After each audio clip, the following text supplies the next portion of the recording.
Əziz və hörmətli tamaşaçılar, siz Elm Info portalının yeni layihəsi olan Alim Danışır verilişində salamlayıram. Bu veriliş elm adamlarını, tədqiqatçıları, mütəxəssisləri bir araya gətirərək onların təcrübələrindən illərlə əldə etdikləri nailiyyətləri bir arka ilə paylaşmaq məqsədi daşıyır. Bugünkü verilişimizin mövzusu həqiqətən çox maraqlıdır.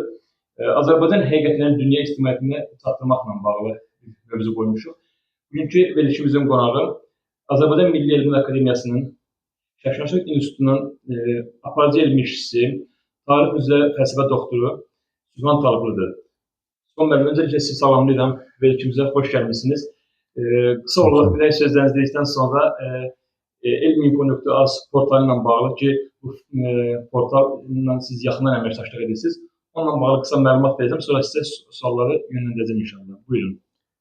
Çox sağ olun, minnətdaram dəvətə görə və mən də sizi, yəni elm ictimaiyyətini, sizləri, yəni elm sevərləri, tədqiqatla elmlə məşğul olanların hər birini belə deyək də təbrik edirəm və ümid edirəm ki, bu veriliş mütəmadi olacaq və bu verilişdə bütün Azərbaycanda elmin bütün sahələrində elmlə məşğul olan, tədqiqat aparan dəyərli alimlərimizlə bağlı verilişlər olacaq və bu verilişlərin olması hesab edirəm ki, hər bir zaman cəmiyyətin elmə, alimə, biliyə, informasiyaya və xüsusilə bizim dövlətçilimizlə bağlı, milli adət-ənənələrimizlə bağlı, tariximizlə bağlı və keçmişdən bugünə olan milli mənəvi dəyərlərimiz, tarixi proseslərimiz, ictimai siyasi vəziyyətimizin öyrənilməsi, gələcək neslə çatdırılması və xüsusilə bunu elmi cəhətdən araşdırmaq, faktlarla, mənbələrlə, sənədlərlə öyrənib və təbliğ etmək bir vacib məsələdir və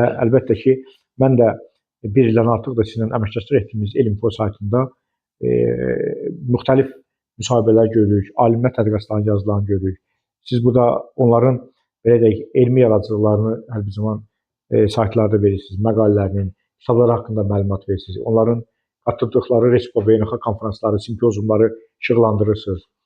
Və əlbəttə ki, hesab edirəm ki, bu da cəmiyyət üçün lazımdır, vacibdir, əhəmiyyətlidir ki, həm cəmiyyət tanış olur, həm də alimlərə, tədqiqatçılara, bizlərə bir stimul verir və bir hörmətin əlamətidir, belə deyək. Xoş sözlərə təşəkkür edirəm. Dediyiniz kimi, həqiqətən çox maraqlı faktlar toxundunuz. Biz də Elm.info olaraq, Elm.info TV olaraq ki, bu qeyd etdim, saytımızın yeni bir layihəsidir. Dediyiniz kimi, bir ilə yaxında biz əməkdaşlıq edirik və bizi izləyənlər, mütəmadi olaraq saytımızla əməkdaşlıq edən tədqiqatçılar da şahid olduğu xoş, önəmli bir mənzərə var ki, burada biz xüsusən tədqiqatçılar üçün elmi anonslardır, Azərbaycan Milli Elmlər Akademiyasının fəaliyyətidir, orada olan çalışan alimlərimizin, mütəxəssislərimizin məqalələrini, iştirak etdik konferansları biz işlandırmağa çalışırıq ki, bu Azərbaycan elminin təhsilin inkişafında az bir şey bizim faydamız olarsa özümüzü xoşbəxt sayarıq. Burada yaxından inanıram ki, bizi izləyənlər bizi izləyəcəklər, bəyənəcəklər və paylaşacaqlar və görəcəklər ki, həqiqətən orada müsahibələr olsun, elmi anonslar olsun və xüsusilə də elm adamları ilə bağlı xüsusi bizim bölümümüz var. Orada alimlərimizlə və onların apardığı tədqiqatlarla bağlı istifadə geniş məlumatlar veririk. Sübhan müəllim, icazənizlə mən vaxtınızı çox almaq istəmirəm. Birbaşa keçmək istəyirəm suallarımıza. Sizə məlum olduğu kimi, mən sizin də elmi fəaliyyətinizdən, apardığınız tədqiqatlarında mən yaxşı bələdəm ki, sizin əsas tədqiqat sahənizlərinizdən biri də Azərbaycan həqiqətlərin dünya ictimaiyyətinə çatdırılmasında sizin ortaya qoyduğunuz argumentlərdir. Yəni, mən neçə dəfə sizin fərqli kanallarda müsahibələrinizə baxmışam. Çox insanları, tədqiqatçıları, xüsusən diaspora əməkdaşlarını düşündürməyə sövq edən önəmli nüanslar toxunursunuz. Bu müstəvidə mən suallarımı sizə vermək istəyirəm. İlk sualım belə olacaq, Sübhan müəllim. Azərbaycan həqiqətlərini beynəlxalq istifadəyə çatdırmaq üçün hansı effektiv kommunikasiya vasitələrindən istifadə olunmalıdır? Bilirsiniz, əvvəla hər bir xarici yaşayan Azərbaycanlı və öz yaşadığı ölkədə hər bir zaman fəal olmalıdır. Fəallıq da bundan ibarət olmalıdır ki, hesab eləməli ki, orada bir Azərbaycan var və o fəaliyyətində Azərbaycanın mədəniyyətini, mətbəxini, incəsənətini, musiqisini, Azərbaycanın belə deyək, həqiqətlərinin təbliğatçısı olmalıdır. Azərbaycanın milli kimliyi, bayrağı olan sevgisini, dövlətə olan sevgisini ortaya qoymalıdır. Və özü digər bir halda bu yükdə daha çox üzərinə düşür bizim yaşayan diaspora fəallərimizin ictimai siyasi adamlarına. Onlar təbii orada ən azından diasporanın saytı olmalıdır. Ən azından həmin ölkədə qeyddən keçən qəzet olmalıdır və çalışmalıdır orada broşürlər, bukletlər buraxmağa çalışmalıdır və Azərbaycanın dövlətçiliyi ilə bağlı xüsusi günlərimizi qeyd etməlidir, bayramlarımızı, faciələrimizi. Və bu həmin tədbirlərdə, həmin mərasimlərdə, həmin iclaslarda, simpozium deyək, dəyir masa deyək, orada və hətta yürüşlərin özlərində belə pişətlər də keçirə bilər, yürüşlər də keçirə bilər.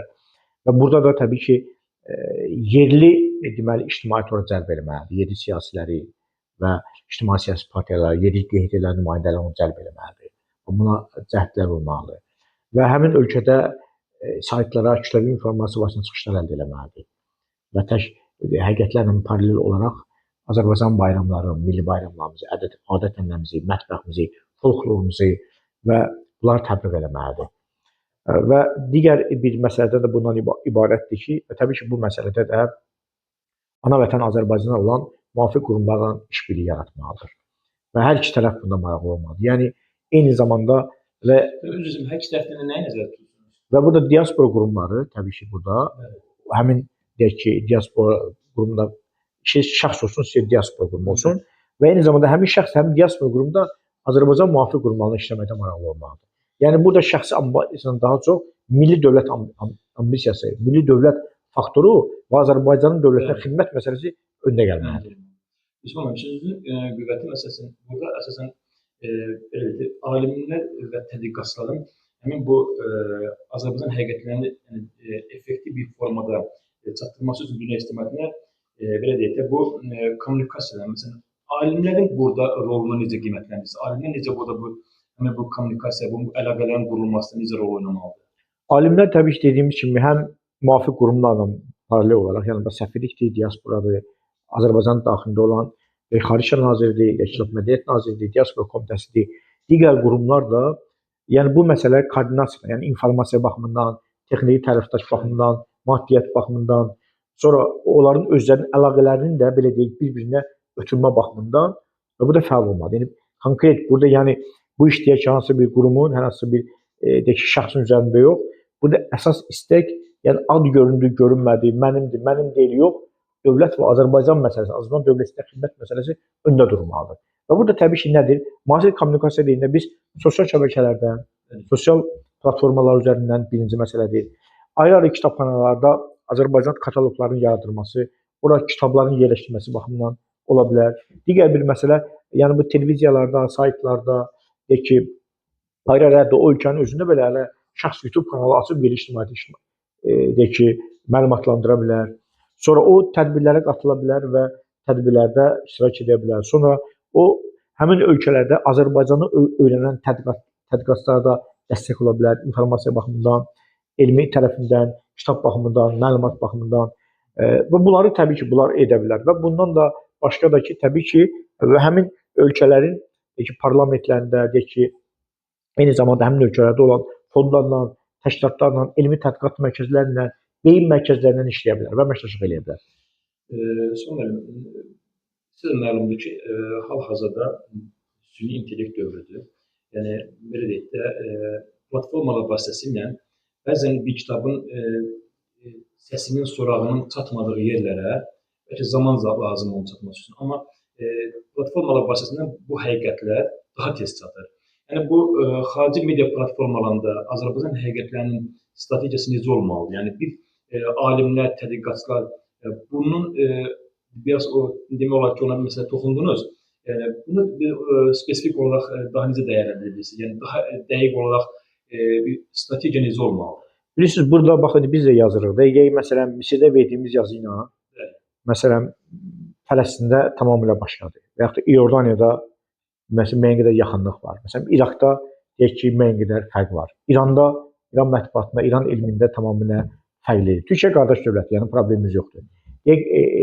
Orta Asiya ölkələrində fərqli məsələ var. Yəni, burada ümumiyyətlə Google axtarış sistemində, bax, birinci məsələ buradan başlamaq lazımdır. Azərbaycanla bağlı məlumatların yerləşdirilməsinə çalışmalıyıq. Və bu ərəb dili də ola bilər, Çin dili, Rus dili, Müxtəlif dillər fransız dili çox vacibdir. Yəni BMT dilləri birinci olmalıdır. Bu bir mənadır. Və çünki biz əgər informasiya bası aparırıqsa bunu edir. İkinci, Azərbaycanla bağlı, yəni təbii ki, bu günlər var Misir ölkələrdə, yəni biz bunu Misirdən görürük, Avropa dövlətlərinin bəzilərində görürük, Rusiya alimlərindən görürük, Gürcüstan alimlərindən görürük və bu auditoriyanı biz çoxaltmalıyıq. Azərbaycanla bu həqiqətlərlə bağlı daha çox mən hesab edirəm ki, və bu dəfələrlə doğru, mən bunu çoxdan məqalələrdə yazırdım həmişə, yəni xarici ölkə müəlliflərinin yəni əsərlərinə və bəlkə yaxşı olar ki, layihələri xarici ölkələrdə edə bilərik. Yəni bu cür. Və iki tərəfli tədqiqatlara, üç tərəfli tədqiqatlara, deyək məsələn Qarabağın tarixi haqqında bir kitab yazılır və burada bir ingilis, bir rus, bir ərəb və bir Pakistanlı, bir Çinli, bir məsələn Vyetnamlı, məsələn deyirəm. Və bu kitablar bu cür yazılmalıdır. Və bu çox mühüm məsələdir. Çünki Qarabağla bağlı, yəni onların yazması, tədqiqat aparması bizim daha maraqlıdır. Və ikinci bir məsələ layihələşdirilməlidir. Dünyada Azərbaycanla bağlı tədqiqat aparan alimlərə, tədqiqatçılara, magistrantlara və tələbələrə bir qrant layihələri həyata keçirməliyik. Bu çox mühüm məsələdir. Bəli. Və bu qrant layihələri biz etsək, və dünyada nə qədər var və sonradan dünyada Azərbaycanın tədqiqat aparan müxtəlif elmlər üzrə tədqiqatçıları Azərbaycanda elmi tədqiqat aparmalarına şərait yaratmalıyıq. Bu folklor üzrə olmalıdır, ədəbiyyat üzrə olmalıdır, dilçilik üzrə olmalıdır, tarix üzrə olmalıdır və Azərbaycanlıların başına gətirən soyqırımlarla bağlı olmalıdır. Və eyni zamanda da biz baxın, xalçaçılıqla bağlı gətirə bilərik, Azərbaycan musiqisi ilə bağlı, Azərbaycan ədəbiyyatı ilə bağlı. Yəni bunları biz cəlb eləsək bura, inandırım sizi ki, daha böyük biz nəticələrə nail ola bilərik və dünyada Azərbaycanla bağlı informasiya blokadasın. Yəni mədəniyyət sahədə, musiqi, elm, təhsil və dövlətçiliklə bağlı onda bariyeri biz tamamilə aşacağıq. Və onda da bizim əlçatanlığımız, yəni Azərbaycanla bağlı əlçatanda da hər hansı bir xarici konu deməyəcək ki, mən Azərbaycan tarixi haqqında, mədəniyyəti, musiqi haqqında məlumat əldə edə bilmirəm. Bəli. Bax bu daha çox mənə gəlib fayda verə bilər. Sonra sizə məlumdur ki, bu günə qədər ikinci səfərimizdə biraz öncəyə qayıtsaq, siz tarixçi olduğunuza görə sizin bu məlumatlar sizə daha aktivdir, daha yəni mütəmadi bunları yazılarınızda önə çıxardırsınız. Dünyada ikili standartlar var, yəni xüsusən məsələn illərlə BMT-nin 4 qətnaməsi olsun və digər deyək ki, Azərbaycanın haqq və hüququnun tapdalanması istiqamətində demək olar ki, erməni diasporası və ermənipərəst qüvvələr bu işdə aktivlik göstərirlər. Amma həqiqət günəş palçığından sıvanmaz. Ölçümüz bu bir mənaş edə bilərlər. Məsələn, burada bu həqiqətən deyək ki, bizim öz xeyrimizə, haqq səsimizin dünya ictimaiyyətinə çatdırılmasında diaspora təşkilatları və beynəlxalq təşkilatlar bu həqiqətlərin yayılmasına hansı rol oynaya bilərlər? Çünki diaspora təşkilatımız bildiyiniz kimi gündən-günə güclənir. Yəni, bu istiqamətdə mütəmadi işlər gedir. Və ölkəmizdə kənarda yaşayan soydaşlarımızı, alimlərimizi, tələbələrimizi bu işə cəlb olunmasında xəritə necə olmalı, yəni yol xəritəsi? Bilirsiniz, birinci bu Qarabağ məsələsini deyəndə birinci qalib tərəf bir zaman özü bilirsiniz ki, mühakimə olunur. Və təbii ki, bu məsələdə biz ölkənin Ali Baş Komandanı və cənab prezidentimiz İlham Əliyevin bütün apardığı uğurlu və peşəkar, aslında mən deyərdim, siyasəti nəticəsində Azərbaycan ərazi bütövlüyünə nail oldu. Bu bizim üçün, yəni biz haqq etdiyimiz haqqı özümüzə qaytardıq. Biz xaricdə olan dəfələrlə gedildikdə tədbirlərə, konferanslara biz o ləkəni üzərimizdən götürdük və biz milli qüruru özümüzə gətirdik. Biz ərazimizi bərpa elədik. Yəni biz milli kimliyimizi özümüzə, biz dağıdılmış tarixi mədəni abidələrimizi bu günləri bərpa edirik. Yəni biz məzarlarımızın, sahibsiz məzarlarımıza sahibləndik. Bu mühüm məsələdir bu. Və biz o şəhid qanı ilə bir torpağımızı yenidən bir azadlığa çıxartdıq. Yəni bax bu hələ belə almadıq. Bizə torpağı vermədilər və bizə də nə ilə çox biz dövlət olaraq və millət olaraq öz torpağımıza qayıtdıq. Və bunu heç bir zaman unutmaq lazım deyil. Və bu ikinci bir məsələ təbii ki, doğru buyursunuz. İkili standartlar bu gün də var, sabah da var, bu gün də var. Və mən həmişə bunu deyirəm. Azərbaycan alimi bizlər heç bir zaman qələmimizi yerə qoymamalıyıq. Azərbaycan əskəri də, xidmət sahibi, bütün hüquq mühafizə orqanlarının əməkdaşları da silahı heç bir zaman yerə qoymamalıdır. Qılıncla qələm hər bir zaman bircə mübarizə aparmalıdır. Yəni həm ordun varsa dövlətin var, həm ideyan varsa millətin məfkurən var. Bu bir mənalıdır. Bu paralel aparılmalıdır. Alimin də dəyəri öz yerində olmalıdır. Alim də, elm adamı da dəyərli olmalıdır. Azərbaycan ordusu da müqəddəs olmalıdır. Ordu və biz bir həmişə deyirik, bayraqdır, millətdir, ordudur və torpaqdır, müzakirə obyekti deyil. Bu bizim üçün qırmızı xəttdir. Bəli. Və bu hər bir şəxs bu vəzifəyə xidmət etməlidir. Tutduğu mövqeyindən və sahəsindən asılı olmayaraq. Və bu təbii ki, bu məsələdə təbii ki, xarici mediada isə dediyim məsələlərdə bizim bayrağımız olsun, himnimiz olsun, adət-ənənələrimiz olsun. Yəni xaricdə bizim səfirimiz, diplomatlarımız elə o hər bir diasporanın fəalı bizim diplomatımızdır. Bizim Azərbaycanın bir güzgüsüdür, bir Azərbaycanlıdır. Və o nə ilə eləməlidir? Təbii dediyimiz kimi, həmin o ənənələrlə, tədbirlərlə, özündə bir Azərbaycan kimliyini yaşatmaqla və belə deyək də, məlumatlı olmaqla. Yəni Azərbaycan bələdçisi olmalıdır. Azərbaycan bir işıq saçanı olmalıdır. Azərbaycan bir fədaisi olmalıdır. Belə deyək. Yəni o təmənna gözləməmək. Təbii ki, bu sahədə çox fədailərimiz var ki, bu günə qədər də adları heç belə çəkilməsə də Azərbaycan dövlətinə xidmət edən bizim insanlarımız olub. Elm sahəsində, xidmət sahəsində və həmin o diasporası bu gün də var. Və təbii ki, burada bir daha da deyirəm, həmin məsələyə fikir verməliyik. Yəni diasporanın başında kimin olması, xarici siyasət idarəsinin başında kimin olması və niyyət qurmalı kimin baxması önəmli deyil. Və biz şəxslərə görə yox, dövlətçiliyə görə məsələni qurmalıyıq.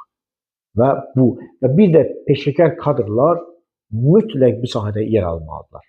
Və dərindən bilən və dərindən öz həyat fəaliyyəti olan, yəni diaspora üçün bir həyat fəaliyyəti bilən, yəni özü üçün bir ikinci evi, ikinci yurdu deyək, ikinci bir deyək ki, necə həyatı mı deyək baxmalıdır məsələyə. Və əlbəttə bu məsələdə bir daha da dediyimiz kimi bütün diaspora mərkəzlərində kitabxanalar olmalıdır, yaradılmalıdır. Azərbaycanın maddi mənəvi dəyərləri orada olmalıdır. Bəli, mütləq bu məsələdə də Azərbaycan trade, yəni house, ticarət evləri mütləq açılmalıdır. Azərbaycan mədəniyyət mərkəzləri, səfirliklərdə bir ölkələrdə var, bunlar sayı artırılmalıdır. Mütləq. Yəni Fransasında, Almaniyasında, Kanadasında, Amerikasında və bu mən deyərəm ki, diplomatların sayı qədər bəlkə onlara artırılır, bəzi ölkələrdə ehtiyac var. Niyə İranda olmasın? Azərbaycan Mədəniyyət Mərkəzi çox vacibdir. Və niyə Əfqanistanda olmasın? Çox vacibdir. Niyə Pakistanda olmasın? Çox vacibdir. Yəni bu ölkələr, niyə Çində o mədəniyyət mərkəzimizin sayı və məşəsə, bu mədəniyyət evləri də çox mühüm məsələdir. Burada da təbii ki, dediyimiz kimi o Azərbaycan səfirlik olsun və diaspora qurumları olsun, bunlar paralel olaraq Azərbaycan həqiqətən yayılması üçün bəli, soydaşlarla birgə tələbələr əməkdaşlıq eləməlidir. Onları təbii dəvət edirlər, sıx əməkdaşlıq olmalıdır. Siyahılar tutulmalıdır və Azərbaycan sevən dostların sayını biz artırmalıyıq. Və Fransanın özündə, Çinin özündə və Rusiyanın özündə və bu sayı artırılmalıdır. Və burada da təbii ki, bax, o ticarət evi, mədəniyyət və bir də ən məsələsindən biri budur, Azərbaycan restoranları açılmalıdır. Və bəzi ölkələr restoranlar şəbəkəsi qurub, Azərbaycanın xarici ölkələrdə bir restoranlar şəbəkəsi olmalıdır. Restoranlar özü bölməlidir. Geyim var, musiqi, mətbəxi, orada Azərbaycan qidaları, Azərbaycanda istehsal olunan sənaye məsələləri, məsələn ki, Çində Azərbaycan restoranı açmısan, bütün mətbəx, yəni o deyək ki, məhsullar Azərbaycana getməlidir. Və buna da təbii ki, müvafiq qurumlarla əməkdaşlıq edib, müəyyən gömrük, orada vergi məsələ, onları yüngülləşdirmək lazımdır ki, o məhsullar geçsin həmin dövlətlərdə, həmin ictimaiyyətə çatır. Çünki bu istehsalatdır, özü iqtisadiyyatdır. Dediyimiz kimi, restoranda təsəvvürən bir Azərbaycanın milli geyimdə xidmət edir, Azərbaycan musiqisini görür, divarlarda Azərbaycan xalçalarını görür, musiqi alətlərini görür və Azərbaycan incəsənətini görür və restoran da Azərbaycan memarlığı stilində hazırlanır. Və bu ən böyük təbliğatdır. Bizim bu verilişimizin əsas vaxt baxımından da çalışaq çox qısa olsun, qonağımızı çox yormayaq. Demək olar ki, gəlib verilişimizin sonuna gəldik. Və son olaraq dediyiniz bu müstəvidə Azərbaycan həqiqətən dünya çatdırmaq istiqamətində çox önəmli məsələlər toxundunuz. Diaspora fəaliyyətinə toxundunuz, orada Azərbaycan mətbəxini, Azərbaycan mədəniyyətini tanıtmaq üçün evlərdən danışdınız. Burada bir məsələni vurğulamaq istəyirəm. Sizin fikriniz mənim üçün çox önəmlidir. Azərbaycan alimi, Azərbaycan tədqiqatçısı burada rol necə olmalı? Yəni siz bu fəaliyyəti necə qiymətləndirirsiniz? Yəni Azərbaycan alimi, Azərbaycan tədqiqatçısı öz məqalələrini rahatlıqla həmin bu həqiqətləri dünyaya çatdıra bilirmi? Və yaxud burada əngəllər varmı? Sizin fikriniz mənim üçün maraqlıdır. Əlbəttə, məsələn, deyək ki, Xocalı faciəsi gəlir. Məsələn, biz bu günləri Fransada nə qədər yazmışıq, bunu araşdırmaq lazımdır. Biz qonşu İranda nə qədər yazmışıq, tədqiqat aparmaq lazımdır. Biz Çində nə qədər aparmışıq, aydınmı? Biz ərəb dövlətlərinin bəzilərində nə qədər tədqiqat aparmışıq. Və biz bu günləri çox əziyyət çəkmişik o ərəb dövlətlərinin özündə, yəni institut olaraq. Yəni bizim bir sürü müvafiq, Şaşnaçlıq institutunun çox bir sıra əməkdaşları sağ olsunlar, həqiqətlərlə bağlı mütəmadi olaraq hörmətli Gülər xanımın tapşırığı ilə və dəstxəti ilə bizlərə olan o müəyyən göstərişlərindən biz bunları çap eləmişik. Və bilirsiniz də mən İranda da İnsanlıq əlində cinayətlər kitabı 2023-də çap elədim və Təbrizdə çap olundu. Yəni biz həmin kitabın ərəb versiyası hazırlanır və əlavələr artırmaqla indi inşallah yaxın aylarda bilməm 2 ayımı, 3 ayımı indi baxırıq hələ çalışırıq onun həmin dövlətlərdən indi biliyorsunuz yəni orada maddiyyət də gəlir. İndi maddiyyət öz üzərimizdə olsa da imkanımız daxilində çalışırıq bunu çap edək. Bax bu məsələdə əlaqələndirmə olmalıdır. Yəni dediyim kimi bax o mənim sənin yox bir millətin məsələsi önə gəlməlidir. Və təbii ki, bax görürsünüz burada maddiyyət önə gəlir, alimlərin əsərlərinə koordinasiyası önə gəlir və aparılan o tədqiqatların birgəlik məsələsi önə gəlir.